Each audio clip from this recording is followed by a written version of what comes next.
What's up, everybody? We're back with another edition of Digging Deep. I'm Joe Gravel, joined once again with Mike Bealby and Sergio Pinheiro.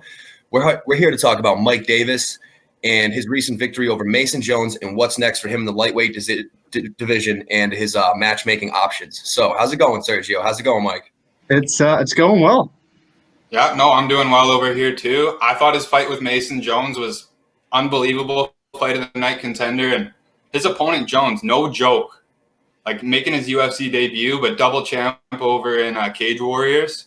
I was messaging you guys. I was so fired up for that fight, and I thought it was great. Davis looked great. I'm happy we're breaking this down.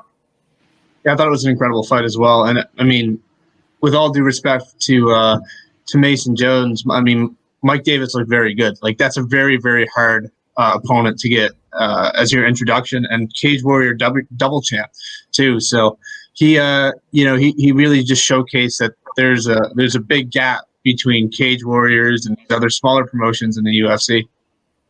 Yeah, for sure. That fight was excellent, guys. I instantly called it the possible 3-round fight of the year. I know it's too early to be saying things like that, but the reason why I said it is because that fight reminded me of Shane Burgos versus Josh Emmett.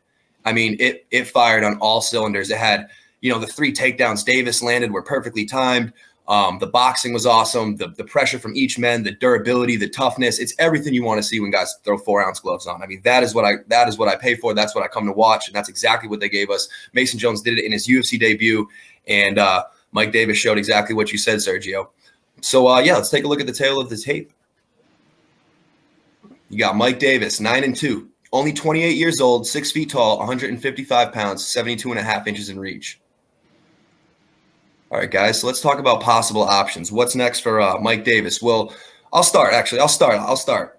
So he's got 7 KOs, TKOs, 1 submission. His 2 losses are to Sadiq Youssef and Gilbert Burns. He's only been finished once. That was by Gilbert Burns. He's 2-1 in the UFC.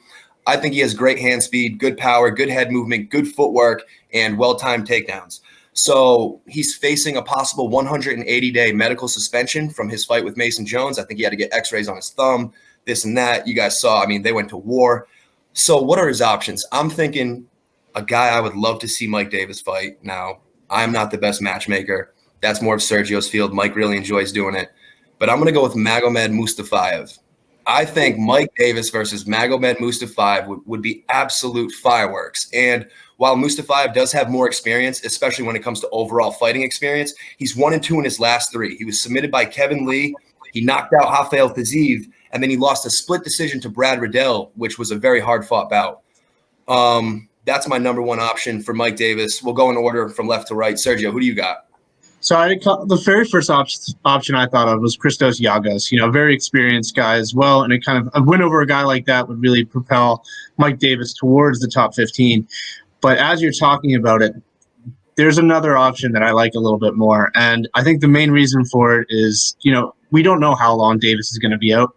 Someone who's kind of been, unsure of whether they're going to return or not, but still indicate that they want to fight is Joe Lozon.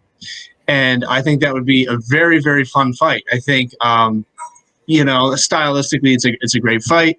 Mike Davis obviously is very good on the ground, but he's also very, very good on feet. Joe Lozon, we know what he can do.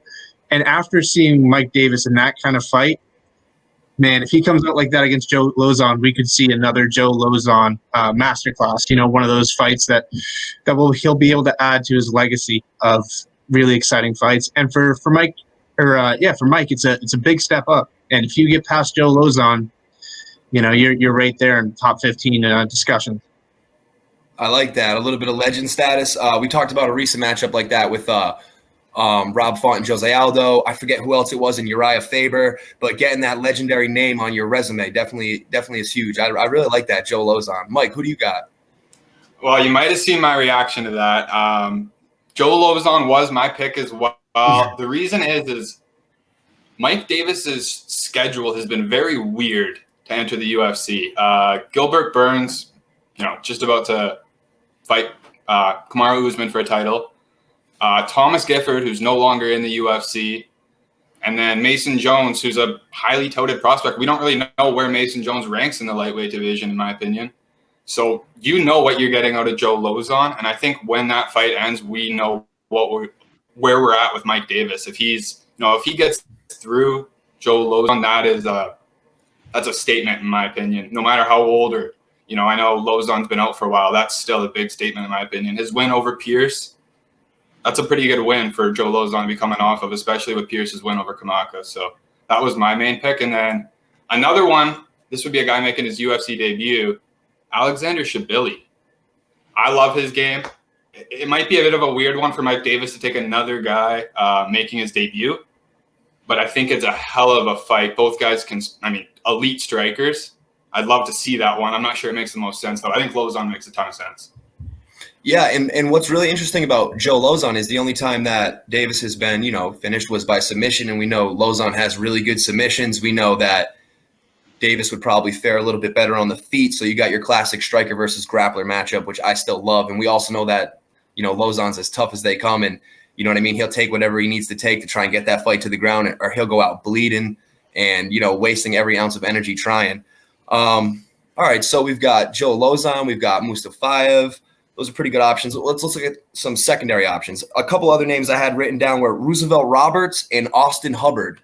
I just thought those would be cool fights. Thud Hubbard is tough as nails, man. Him and his fight with Marco Madsen, it was excellent. He's 12-5. He's a former champion. And Roosevelt Roberts, I just think he reminds me of Mike Davis with his boxing and his length and his range and his pop and his shots. I think those two would go to war at that apex. I think it would be a good stand-up fight. Sergio, you got any other options? Anyone else? Yeah. So one of the things you said was striker versus grappler, and when I think grappling at lightweight, first name that comes to mind is Marco Madsen. He's undefeated. He's got a lot of hype behind him. All of Europe's behind him as well. So I think that would be another exciting fight. And why not take this Davis versus Europe approach? You just beat Mason Jones, take on these undefeated Europeans. Just make that your thing. And I think it would help him propel to the next level. Another European, any chance I have to mention a Spaniard's name, I'm going to, is Joelle Alvarez. The guy had an incredible 2020. His submissions are ridiculous. He has more submissions than Damian Maia, which is unbelievable to think about. The guy's 18-2, which is ridiculous. 3-1 in the UFC. He's on a 3-fight win streak.